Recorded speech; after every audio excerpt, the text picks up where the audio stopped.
then we do make announcement on our social media pages. So please do join and support us. So we'll be looking forward to see you there. And once again, I would like to apologize that of this technical issue. We have to take this a small pause, but I guess Mr. AJ, yeah, I guess his slides are there on screen. Yes, Mr. AJ, would you like to proceed? You can unmute yourself, please. Thank you very much. Once again, we sincerely apologize for any inconvenience that this must have caused. This, like Mrs. Anu already mentioned, happened. Um, we are currently experiencing technical issues from our speaker. And so she's always available. So I'm very sure she will do us the honor, of course, to come back and take us on this topic. In the meantime, we will just proceed to discuss this um, very important topic, as Mrs. Anu already mentioned in a moment.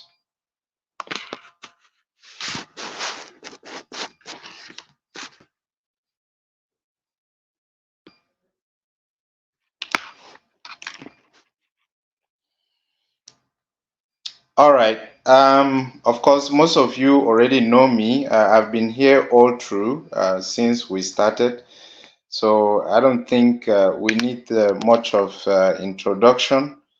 So today we would be looking at fundraising, of course, and investment readiness. One of the key things that most of us actually ignored when starting a business is, of course, how to get ready, how to prepare for investment. As much as every single business needs investment, it's very important to actually prepare for it. A few things I would like to mention regarding this session is that you're probably going to see a lot of similarities with what you already learned. And of course, that you should not be surprised, because when it comes to business planning, business ideas, and all of that, and business formation, accounting, they are all correlated, because at the end of the day, it's all part of the process. So then let's quickly jump in. So fundraising is a critical, of course, step for any business at all. It's a very important step for any business looking to grow, because you need funds, of course, to grow your business. There are a lot of businesses that actually requires investment for you to even start. Like I mentioned yesterday, there was a question. I remember someone asked a question in relation to this, how to prepare for investment, and I did mention that there are certain businesses, of course, like service providing, that you can actually start without a lot of investment. But of course, there are certain businesses that requires a lot of investment to start, and some that requires moderate investment to start. So the point is that investment is very, very important as far as any business is concerned. This plan would definitely not only guide you, of course, on how you can raise fund, but also demonstrate to how you can demonstrate to potential investors that you are ready for investment. It's one thing, of course, to know that you need money for your business. It's even another thing to know where to get the money. It's also another thing to actually be ready for the investment. Most of the people we go to for this investment, most of them have been in business for a long time, and they can actually spot on whether your idea is worth financing or not. And that is why it's very crucial to prepare for investment. Prepare your business idea, prepare yourself for investment. So then let's look at it's very first step is actually to define your business model, and of course value proposition. This is very important. Um, when it comes to looking for or preparing for funding, the first step I always recommend is understand your business model. This is very important, because in as much as I mentioned earlier, in as much as you already know that you need money, you would come across of course competitors, which of course you already know that. You need to define, of course, your unique selling point and a whole lot of that. So before, of course, diving into the financial aspect, it is essential uh, to clearly define your business model and value proposition. And a simple way to do that is to ask yourself, not only ask yourself, but to answer the following questions. So the first one is, what problem does your business solve? I always tell people that, you see, entrepreneurship, as entrepreneurs, what we do is to solve problems. The reason we become entrepreneurs is to solve people's problems. And as soon as you cannot, you did not, or you cannot see any problem around to solve, then I can guarantee you to probably forget about being an entrepreneur. And I will give you a practical example. In most part of Africa, in Nigeria, for example, and of course this is common in most part of Africa, you would see people. There was a time when web development, of course, when this was relatively new, almost everybody that can use the computer wanted to be a web developer. Yeah, I saw a lot of them. And then there is a second instance when there were a few people who entered this cosmetic, of course, product production here. And almost every person wanted to go into beauty, cosmetic, and all of that. But within a span of 6 to 7, 1 year, about 99% of them exited the market. So the question is, why? What happened? It's simple. Most people actually entered the market not because they saw a problem they wanted to solve, but because they thought that other people in the industry were making money, and so they just jumped into it. So the first question is, what problem is it that you have identified within your community, within your country, within your, it can actually even be from your family, by identifying a problem, even with yourself. And actually, one of the easiest way to actually start a business is actually look at the things you really need, the things you will really need that are not there, and then begin to imagine, what can I really do to solve this problem? As soon as you are able to identify that particular solution. So first thing is, what is the problem? Identify a problem. Once you identify the problem, then the next question is, who are your target customers? Who are your target customers? Who are the people suffering from this same problem, this same issue you are facing? Who else is suffering from that same problem? Identify the problem. Don't just go into market because you see other people going into it. I know this may sound weird, because a lot of people would say, but how does that relate to preparing for investment, or relate to investment? But that is the point, because until you are ready, nobody's going to invest in your business. And even if they do, you won't be able to survive the market. And if you can't survive the market, then it simply means you have incurred liability that you have to find a way to deal with them at the end of the day. First, you secured investment that you cannot maintain, sustain, and then now you now have liability in form of debt, whether is an investor, or you actually got a bank to invest in your business as loan, or crowdfunding. And if it is a grant, for example, then you have just wasted an opportunity that another person was supposed to benefit from. I've met like a lot of young business owners who want to start business, and one of the main issue, of course, when you ask them like, okay, you need money for your business, have you considered the banks? And they'll be like, ha, me, I don't want to take money from the bank. And you're like, okay, why not? For me, I really would want to know why not. And they're like, what if I'm unable to pay? Then I would simply tell the person, you know what?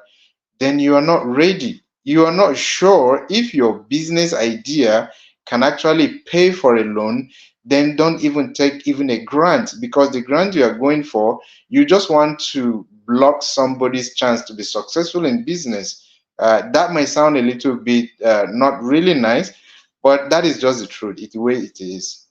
So it's very, very essential. It's very, very important to answer that question. What problem have you identified? What other people are also suffering from this same problem? And these are your target audience. These are your target customers. These are your potential customers. Very, very important. Now, the next question is, what is your unique selling proposition? It's very, very important to identify that, because I always, when I hear people saying, I don't want to tell anybody about my idea because I don't want anybody to steal it, then I will just smile.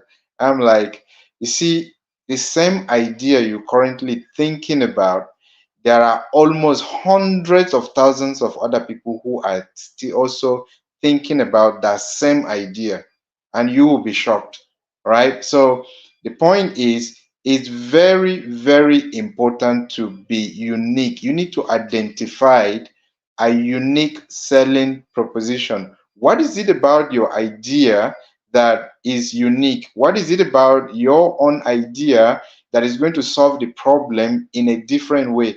And one of the best way to answer that question is actually to solve the problem for yourself. Think about it like you are solving, you have identified a problem. Even if you are not suffering from the same problem, I want you to try to imagine that if you were the one suffering from that problem, how would you have solved the problem, right? So imagine a better way to solve the problem. And this is going to answer the question of your unique proposition. Very, very important. How do you intend to solve it in a very, very unique and different way? Uh, that is very important. Then the next question is, how does your business, of course, generate revenue? Now, that is what now makes you an entrepreneur. Everybody can decide to think and wonder on how to solve a problem.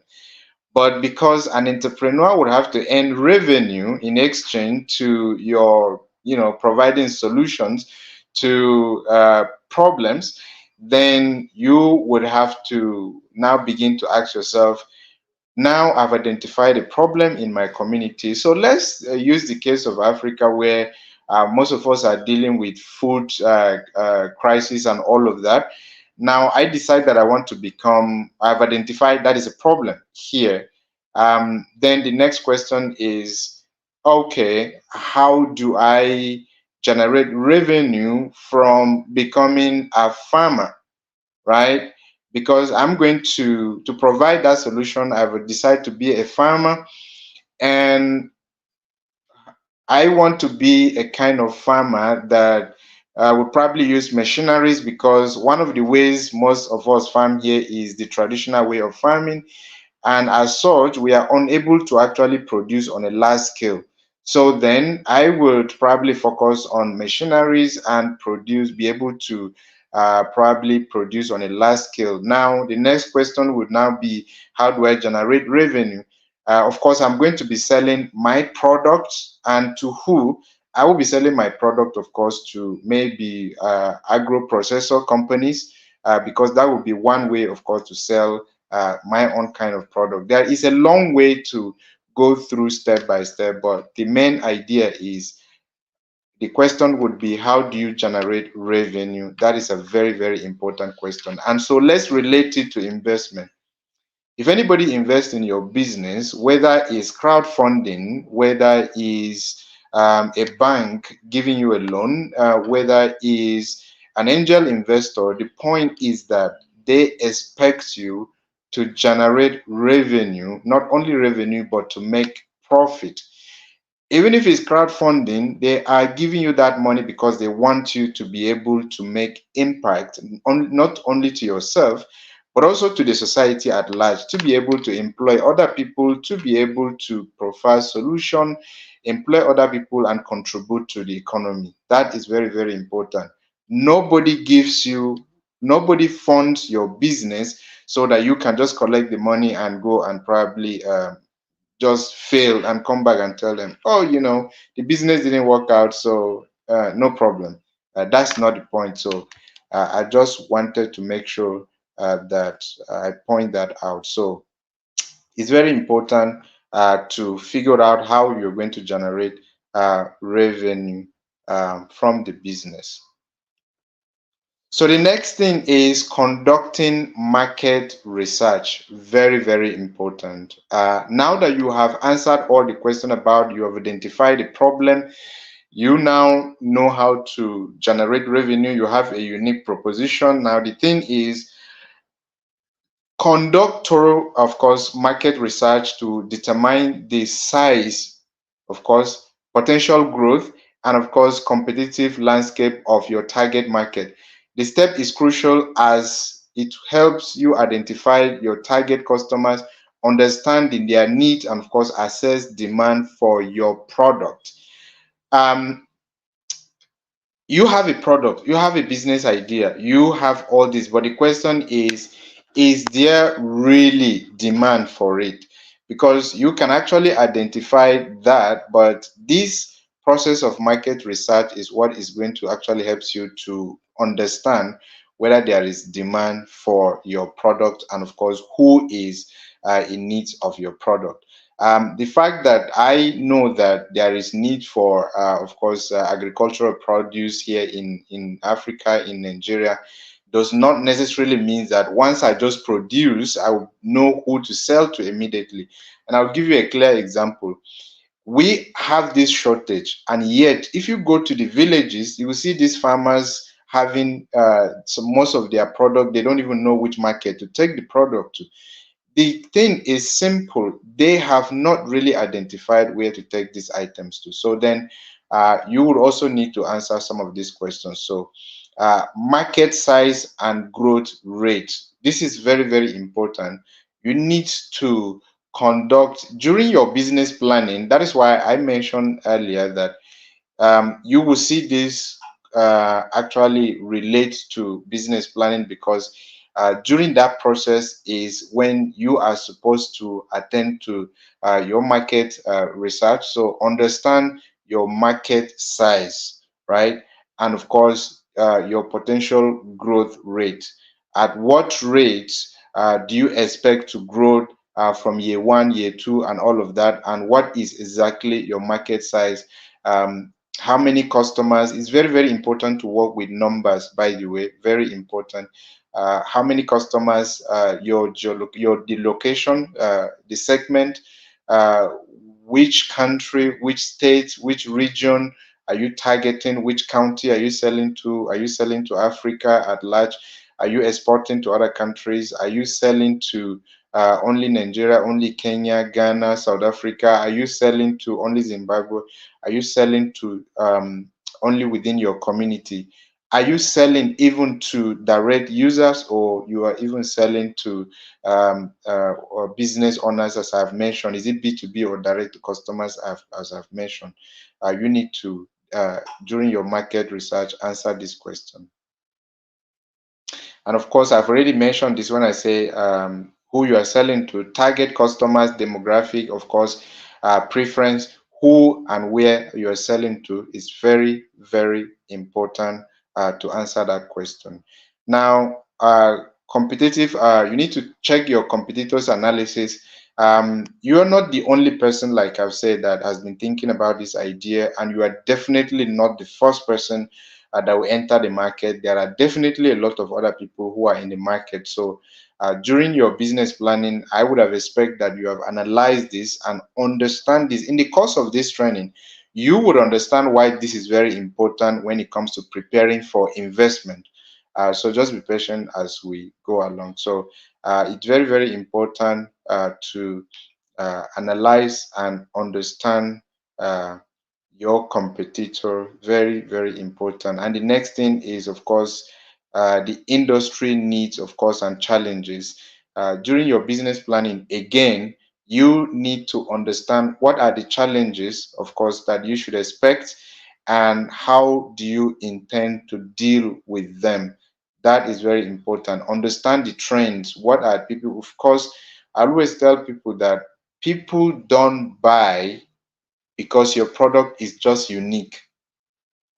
This is where trends come to play. You need to understand what is trend, how people behave, your industry, how are people behaving towards that particular industry, how are consumers in a specific industry behaving, and what exactly drives that behavior. And that would answer the question of trends in the industry and, of course, the challenges. It's very important. So the next thing is develop marketing, of course, and sales strategy. Now, the next thing, of course, a solid, of course, sales marketing strategy is crucial for attracting customers and, of course, driving revenue. You can have one of the most effective products or service, but if you don't have an effective marketing strategy or sales strategy, then you can forget it. We have a lot of people who are some of the best electricians, best service providers. Of course, electrician is one of them. Have the best product, but the truth is that they cannot sell the product or the service. And the answer to their question is because they have not been able to develop a marketing strategy, a sales strategy, an effective. And if you don't have that one, you can forget it. So, how do you go about that? So, how will you reach your target customer is part of you developing a marketing or a sales strategy. How will now you have a product, and you remember the example I gave when I said there are people who have produced these products such as beans, but there are also people exporting from Europe and America, and they are selling in Nigeria, in Kenya, in most part of Africa. But the question is, why is it that our local producers cannot find a market for their product? Meanwhile, there are people exporting as far as from India, from other parts of the world, and they are selling, and every now and then they are selling because there is no proper strategy in place. How will you reach your target customer? And let's start with a very simple challenge that most of us have here. For example, I am a farmer, I live in the village, I produce, let's say, beans and, of course, rice. And of course, this is actually true because I'm a farmer and I produce most of these items that I just mentioned. And the question I am supposed to ask, as long as I want to do commercial farming, is when I finally harvest my rice, who do I want to sell to? I've identified my customer. Now, the next question which we are now asking now is, how will I reach them? Let's say that I want to send my products to Abuja from the village, for example. Is there even a road? And if there is no road, what alternative transport system do I plan to put in place to make sure that my products actually reach them? Very, very important. So, how will you reach them? Now, one other way to describe this question is the marketing, the sales strategy is how would I even introduce the products to them? How do I even get to tell them that I have this product? right? I use the farming. I was very intentional when I decided to use that, access to them, because I know is a common challenge most of us face here, and I know there are a lot of farmers on this watching this video, and that's why I'm using that example. But in a nutshell, what this simply means is that you have a product, you have a service you want to offer. But the question is, how do you even reach to even say, hey, you know what? I have this product and I want you to buy it, to even market it. How do you reach them? It's very, very important to answer that question. Now, the next question is, so this question could be whether via digital marketing. We have digital marketing expert these days. We even have one in this room. Anu is here. Of course, she's our mod for today, but of course, she's one of the digital expert. So whether you want to utilize the digital platform to reach out to your customers, there are a lot of, or your potential customers, your target audience, there are a lot of channels these days, whether it's traditional or digital way of reaching out and to introduce to market, because this says market and sales, which means you would even have to reach out to them to market to them before you can even proceed to sell to them. I wish we have enough time for me to go in details. A lot of people misunderstand marketing and sales. These are two different things, and it's very, very important to understand that. Maybe during digital marketing, we'll have enough time to dive into the difference between sales and, of course, marketing. So the next question is, what marketing channels will you, of course, this is what I just mentioned now. Now you have a product.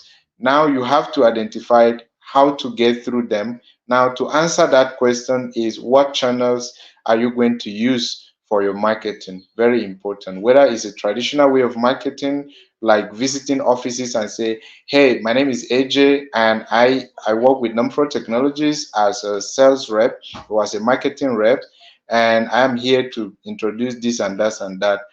Usually you get people answer you like, and so, so you should be ready to answer that question. And that is one thing that I wish we have time to actually prepare you on how to answer that. But since we are not treating marketing here, we would answer that during the digital marketing session. So answer the question: channel, traditional or digital marketing, whichever one you choose, there are also channels to choose from. Now, what, of course, are your customers' acquisition costs? Very, very important. Whether you are choosing digital or traditional, the channels will definitely cost you. Whether you want to use the TV, whether you want to employ a marketer, whether you want to go on advertising your product, or you want to sell online, of course, there is usually cost attached to this. And we would see how this relate. Now, the next question is, how would, of course, you, of course, price your produce or your product or your service? Very, very important. It's very important to understand how to price it, because you need to make profit from it at the end of the day. Now, next question, how does this relate to investment readiness? Because we seem to be talking about a business plan. The point is that you, at the end of the day, you will have to summarize this, and we are getting there, and be able to pitch to your investor, your potential investor, that you have studied your market, you have studied your product, and you have studied your customers and understand them very well, and you know the product you are offering, and you know how much you are going to be making, and you know that you're going to make profit from it. And that is why these all relate to that. So create a financial projection. This is very, very important.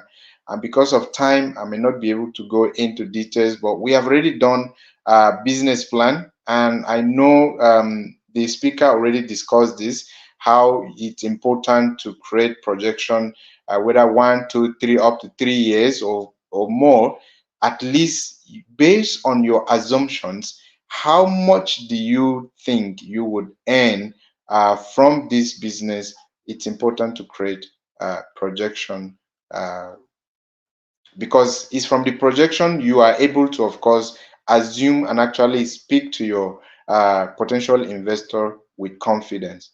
So the next thing is outline your funding requirement. I know this is what where most of us have been we've been waiting to hear. So outline your funding requirement. Now you have known your business idea, you have now known who is your customer, you know how to reach them, you know how much it will cost you to reach them. Obviously, you also know how much it will cost you to produce. Now, you have assumed based on after pricing your product, I'm summarizing the entire what I've just told you. And now that you know all of this, you would now be able to know how much money you need to fund the business, to market the business, and of course, now you can now say clearly define your funding requirement by detailing how much capital you need and how you plan, of course, to allocate the money. Identify the specific areas where funding will, of course, be utilized. That's what I just summarized. It's very, very important to identify that, whether it's salaries, cost of production of each product or service, the cost of sales and marketing, like you want to do TV advertisement, you want to hire staffs, marketers, and pay them the managers that will manage the business and all of that. All these costs would have to be factored in, and now you understand why it's very, very essential, crucial, important to go through that process that I just shown you. So the next question is, now that you know all this, don't be excited yet, because you need to identify the risk assessment and how to mitigate. You need to develop a strategy to mitigate risks. Now, if it's a factory, for example, and let's say you are going to have staffs, you are going to have machineries, and so you would have to know that you'll be dealing with the risks of maybe fire in the factory. It's a potential risk. You would have to consider, what if armed robber breaks in and steal something. Now, this would brings in risk management strategies, such as you want to hire a security personnel. You want to probably, of course, in the case of fire, for example, you want to have like an insurance cover and all of that. These are examples of risk management strategy that you require to put in place to ensure that when you are talking to a potential investor, they know that indeed you know what you are talking about, and you are actually ready to be successful, or you understand your business idea, you know how much you need, and you know how you would mitigate some of these risks. Very important. Now, understanding valuation, of course, determining funding needs. I've just talked about this in a nutshell. You need to rate your entire business value. Very, very important, because this is where you would be very confident to convince your potential investor when you are preparing your pitch deck, or of course when you are pitching your business. This very important to actually valuation is a critical aspect of preparing for funding. It helps, of course, determine the worth of your business and plays a crucial role, of course, in attracting investors. What does your business idea worth? What does your product worth? Very, very important. Rate your business. You can even compare it. It's okay. Now, this is where you jumped in to you begin to pitch your business. At this point, we would assume that you know your business, you know how much money you need after you have identified and assessed the risks and all of that. Now you are ready to go face them. So finally, summarize your business financial plan into, of course, a concise executive summary. This summary should provide a snapshot of your business market. I mentioned that opportunities, financial projection, funding requirement, and key competitive advantage. It's usually the first section potential investors will read. So it would either compel them to want to hear more, or it will just put them off. So that is why most people would always ask me questions like, how do I prepare for a pitch? And I'm like, tell me about your business first. Because until you answer that question and tell me about your business or your product, and I can see that you are confident about it and you are proud that you want to do this business, then my advice would probably be go back to the drawing box, as our board, as our politicians always say. The drawing board never finish for them. So that is what I'll probably send you back to go do. But the idea, I know you get the idea. Please understand your business idea very well.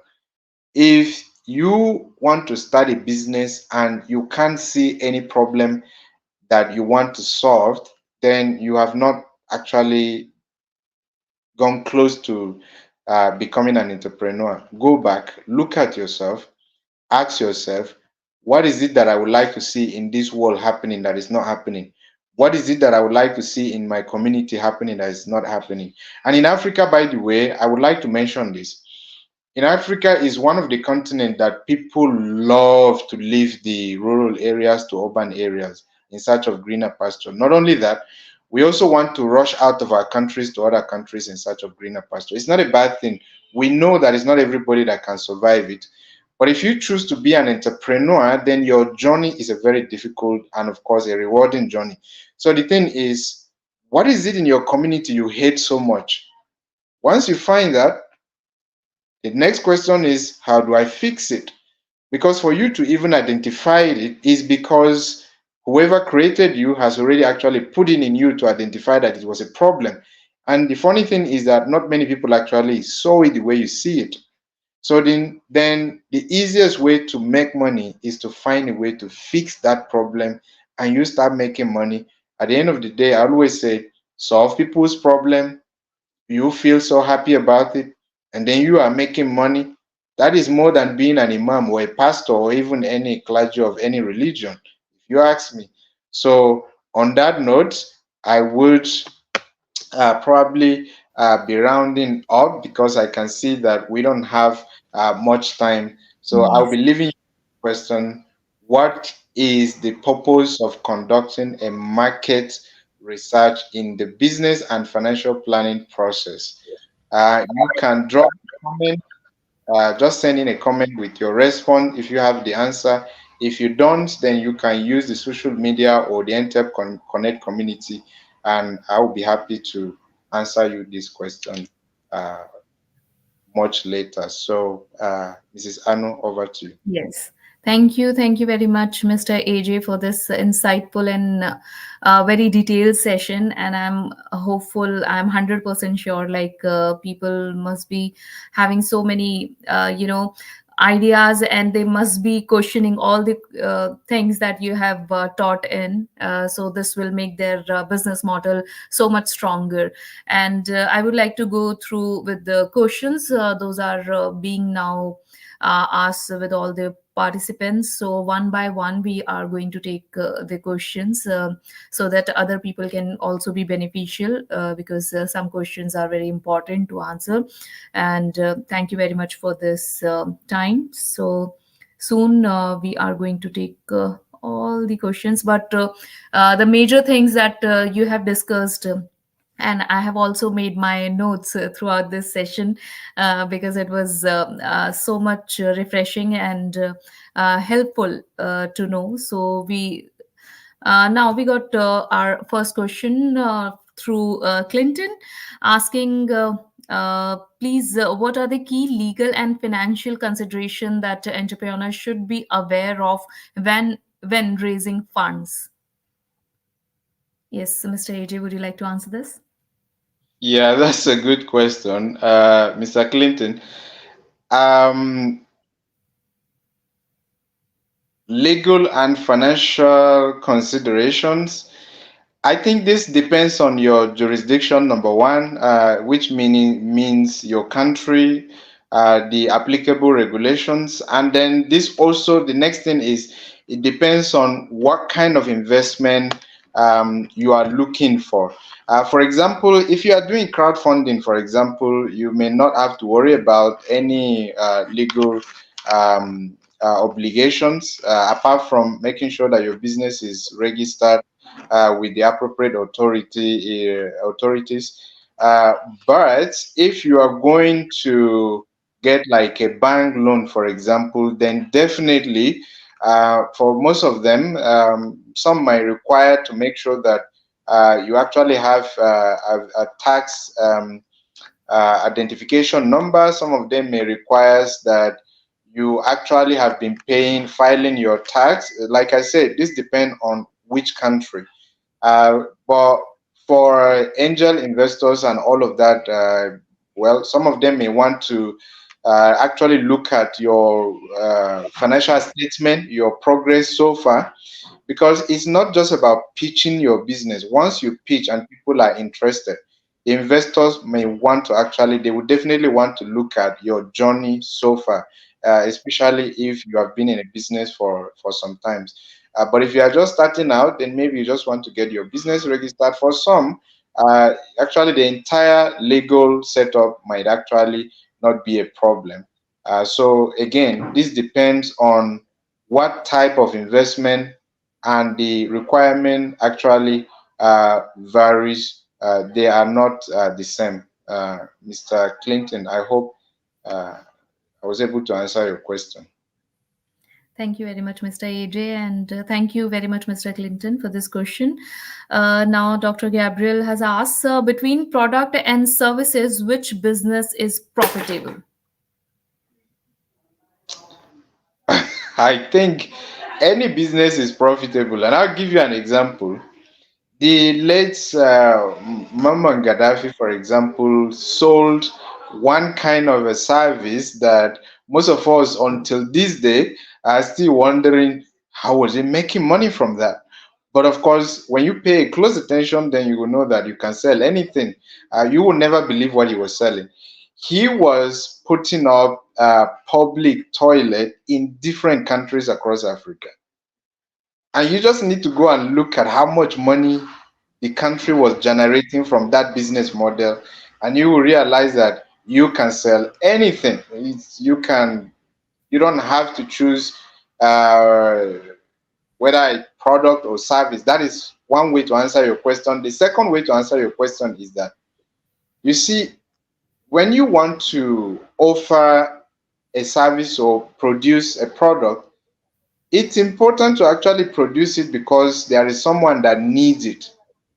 It's not just because you want to make money from it. So the simple answer to your question is any business at all is profitable only if there is demand for it. So as long as there is demand and you are able to meet up with that demand, then it's definitely going to be profitable if you know how to price it and you know how to, of course, source your raw material, whether it's a product or service, and you are able to maximize profit, then definitely it will be profitable. It's not about the service or the product. It's actually about your strategy to be able to effectively sell your product or service to make profit from it. I hope I was able to answer your question. Yes, thank you very much for this, AJ. And another question is by Ahmed Habiba Musa, asking what are the challenges facing competitors and how to overcome those challenges?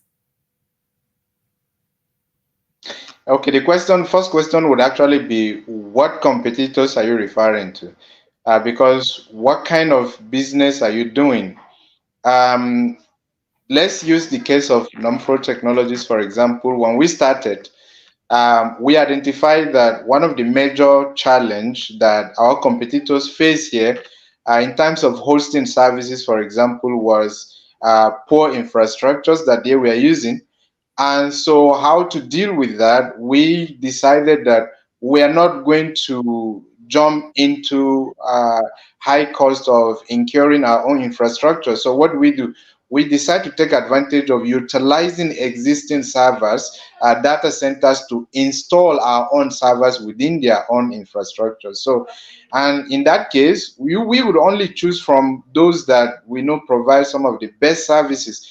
If we realize that your server data center can no longer provide us with the kind of network and support that we need, we exit. We look for an alternative because there are a lot of them. I'm just giving you an example because you are asking of challenges and how to mitigate them. So that is a clear example. But the answer depends on what market, what kind of product and service, and who really is your competitor.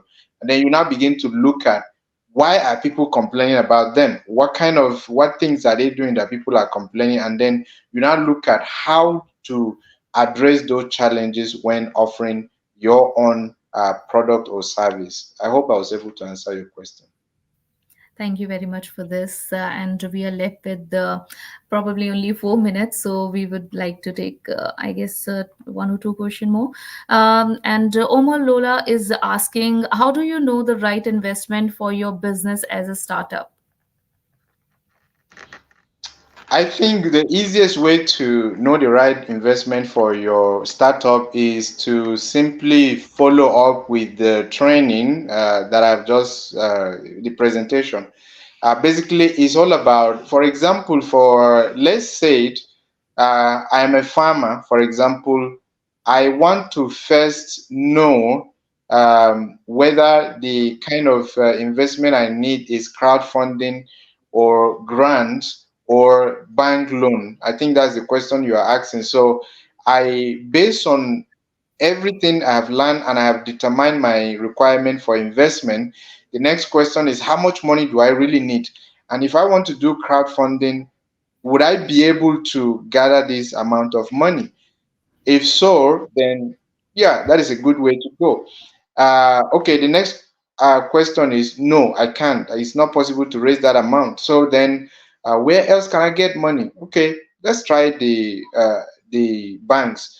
All right. The next thing is what are the requirements? Can I meet up with the bank's requirement? If I can't, then it's a no. But what if I can meet up with the requirement, but I'm not sure based on my analysis that I will be able to actually make profit enough to be able to pay the bank and still be able to return dividends and all of that for myself, then that would mean that I won't be able to take a bank loan. So the next thing is what else? An angel investor or a grant, right? The easiest one I know most people always fall back to is the grant because we don't have to pay back. But I always tell people that the grant sometimes is the terrible place to go because you collect money that you know you don't have to pay back. And so you don't have to work so hard for your business because you already know that even if you don't make that money, is okay because they dash you the money anyways. So I just wanted to point out, in addition to your question, so the easiest way is to determine how much money you need, which of the money did you qualify for, and which of the investment you know that you'll be able to maximize, make profit, and actually be able to pay back, and also still return dividend, make profit at the end of the day. That's just what I think I would say regarding your question. Thank you very much for this answer. It was a quite detailed answer. And we have another question. I would be quick with this, asking, could you please give a brief difference between sales and marketing as it is used interchangeably by most people? Let's say, for example, I put up a TV advert and you watch the ad. In a nutshell, that is marketing. Anyone can see it. Let's say a press release is published regarding a product. To you, you are reading news, but in reality, it's actually marketing because people are seeing and know about the product. So the process of the awareness is simply called, in a nutshell, is called marketing, right? That is a process, a product, or you introduce yourself or your product or your service to people.